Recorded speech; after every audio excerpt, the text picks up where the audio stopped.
হয় কাৰ্বি আংলঙত যিটো ঘটনা ঘটিছে সেই ঘটনাটো আমি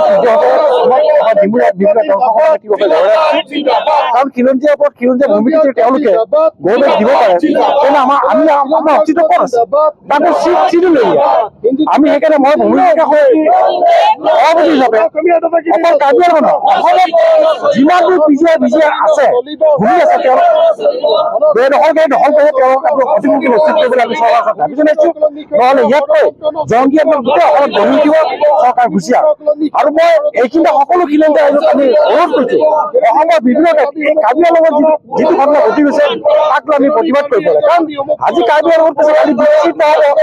সৰু অন্য নগাঁৱত নহ'ব তাত কোনো মানুহ আছে নেকি কাৰণ আমি এতিয়া দেখিবলৈ পাইছো অনা অসমীয়াই আমাৰ বিভিন্ন ট্ৰাইবেল বেল্ট বিলাকত দখল কৰি লৈছে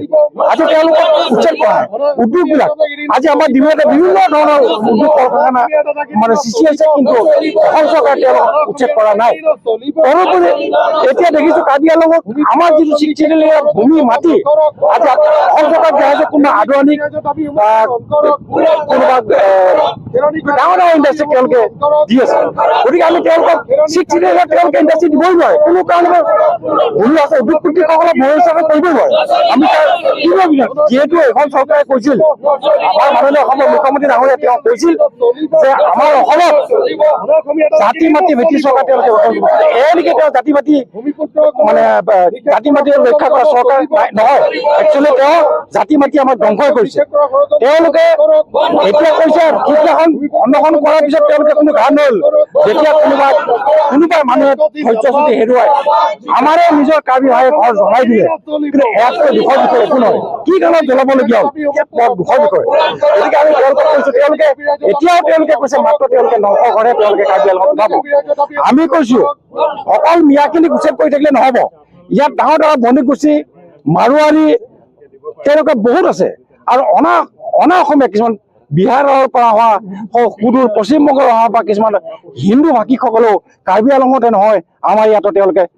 ইলিগেল ভাৱে দখল কৰি আছে তেওঁলোককো আমি অতি সোনকালে উচ্ছেদ কৰিব দিছো নহলে এইবাৰ বিজেপি চৰকাৰৰ বিৰুদ্ধে আমি তীব্ৰ জনজাগৰণ গঢ়ি তুলিম ধন্যবাদ হয় চাওক আজি আমি নিজৰ ভূমিতে আমি আজি বিদেশী হ'ব লগা হৈছে এইটো খুব লাজৰ বিষয় আমাৰ এই বৰ্তমানৰ চৰকাৰখনে কি কৈছিল আমাক যে জাতি মাটি ভেটি সুৰক্ষা দিম বুলি পেলাই কিন্তু আজি সুৰক্ষাৰ ঠাইত আমি সুৰক্ষিত হৈছোনে আমি অসমৰ খিলঞ্জীয়াসকলে সুৰক্ষিত হৈছোনে আজি কাৰ্বিসকলক গো বেক চাইনিজ বুলি কৈছে গো বেক কাৰ্বি চাইনিজ বুলি কৈছে কালি আমাক সকলো খিলঞ্জীয়াকেই ক'ব গতিকে ইমিডিয়েট যিমান পিজিআৰ ভিজিআৰ কাৰ্বি ভূমি বুলিয়েই নহয় বাহিৰতো অসমৰ বাহিৰত কাৰ্বি আংলঙৰ বাহিৰতো যিমান ঠাইত পিজিআৰ ভিজিআৰ বিলাকৰ বেদখল হৈ আছে গতিকে গোটেইবিলাক বেদখল মুক্ত হ'ব লাগে আৰু এই যিসকলে কাৰ্বি চাইনিজ গো বেক বুলি যিসকলে মিডিয়াৰ যোগেৰে প্ৰকাশ কৰিছিল তেখেতসকলক চিনাক্ত কৰি কৰায়ত্ব কৰিব লাগে আৰু আমাৰ খিলঞ্জীয়াক সুৰক্ষিত কৰিব লাগে বৰ্তমানৰ চৰকাৰখনে সদায় সেইটোৱে কৈ আহিছিল যে জাতি মাটি ভেটি সুৰক্ষা কিন্তু আজি সুৰক্ষিত আমি নহয় হোৱা নাই গতিকে আমাক খিলঞ্জীয়াসকলক সুৰক্ষিত কৰিব লাগে ধন্যবাদ পূৰণ কৰক